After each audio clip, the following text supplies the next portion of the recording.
One morning, Gordon was in the yard taking on a large supply of coal. That's the third load of coal you've had today, Gordon, said James. Some might say you're being rather greedy.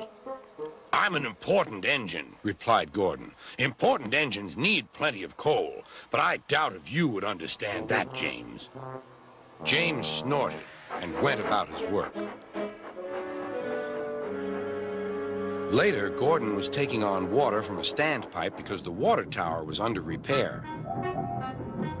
I wouldn't drink too much of that water if I were you, Gordon. It might give you boiler ache. "Pah," said Gordon. "What's this, educating Gordon Day? First James, now you, Duck. Big engines have big needs. Little engines are just annoying." "Don't say I didn't warn you," laughed Duck. Later, Gordon steamed into the yard at the big station.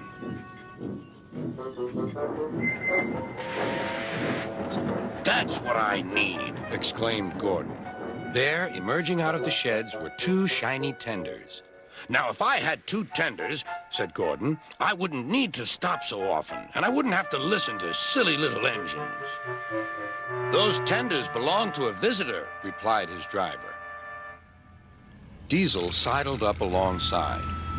"Everyone knows that tenders are a mark of distinction, but I'm afraid that no amount of tenders will save you in the end. We Diesels are taking over, and we don't need tenders to make us important, not even one."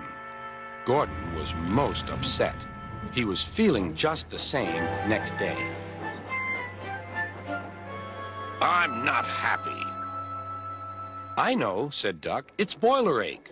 "It's not boiler ache," protested Gordon. "It's..." "Of course it is," interrupted Henry. "That water's bad. Have a good washout. Then you'll feel a different engine. Your boiler must be full of sludge." "Don't be vulgar," huffed Gordon. He backed down onto his train, hissing mournfully. "Cheer up, Gordon," said Sir Topham Hatt. "I can't, sir. Is it true what Diesel says, sir?" "What does he say?" "That Diesels are taking over."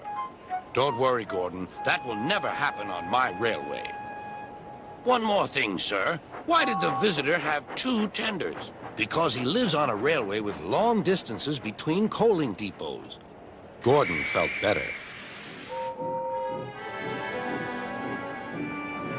But Henry started complaining. He banged some cars angrily.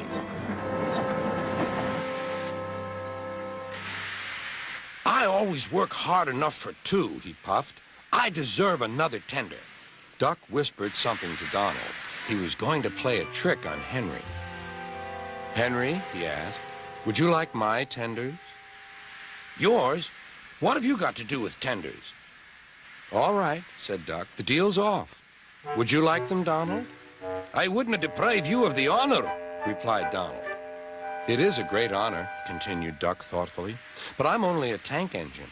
Perhaps James might—" "I'm sorry I was rude," said Henry hastily. "How many tenders have you, and when could I have them?"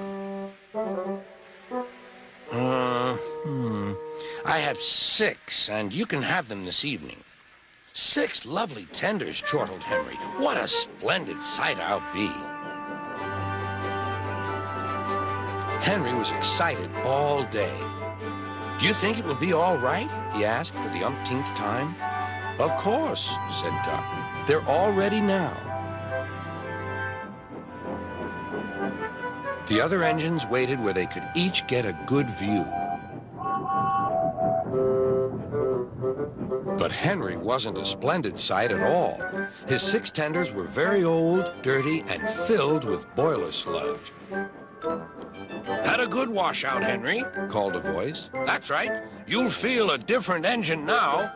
Henry was not sure, but he thought the voice belonged to Gordon.